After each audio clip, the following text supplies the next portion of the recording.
Pourquoi la grève politique du 1er mai?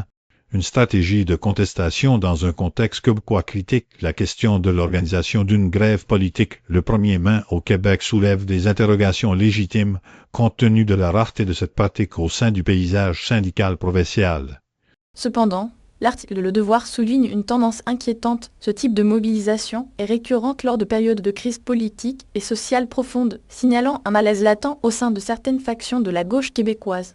Cette pratique, souvent associée à des revendications idéologiques fortes, remet en question les mécanismes conventionnels de négociation collective et introduit une dimension de confrontation directe avec le pouvoir exécutif.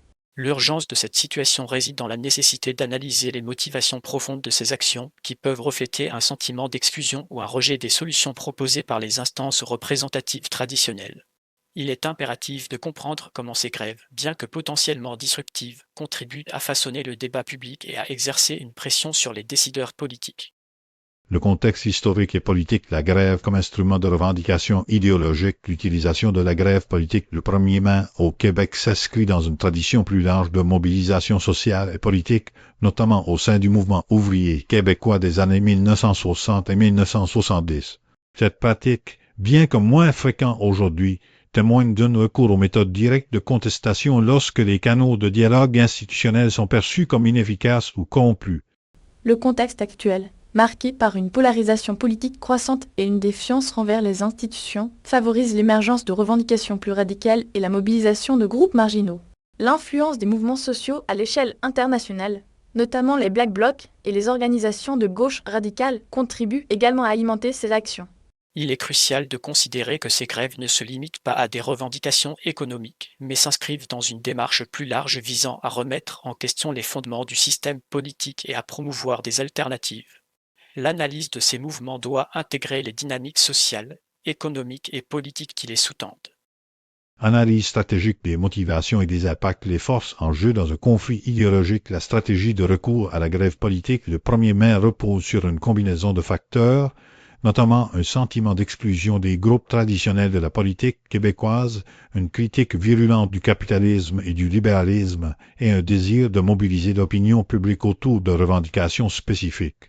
Les principaux acteurs impliqués dans ces actions sont souvent des groupes militants, des syndicats de petite taille et des mouvements sociaux de gauche, qui cherchent à attirer l'attention sur leur cause et à exercer une pression sur le gouvernement. L'impact de ces grèves est double. D'une part, elles peuvent contribuer à sensibiliser l'opinion publique à des problèmes importants, comme la lutte contre les inégalités sociales ou la défense de l'environnement. D'autre part, elles peuvent engendrer des perturbations économiques et sociales et alimenter les tensions entre les citoyens et les autorités.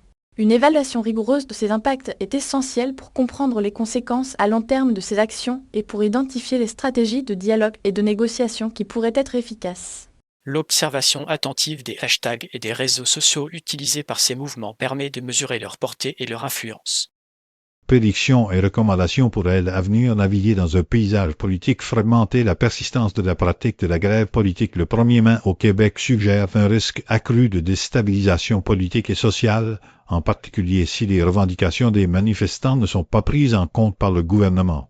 Il est probable que ces actions se poursuivent, alimentées par un mécontentement social croissant et une défiance envers les institutions. Pour atténuer ces risques, il est impératif de mettre en place des mécanismes de dialogue et de négociation plus efficaces qui tiennent compte des préoccupations des différents groupes de la société.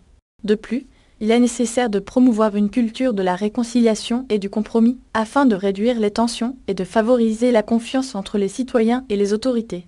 L'engagement des médias dans une couverture objective et nuancée de ces événements est également crucial pour éviter de stigmatiser les manifestants et pour encourager un débat public constructif.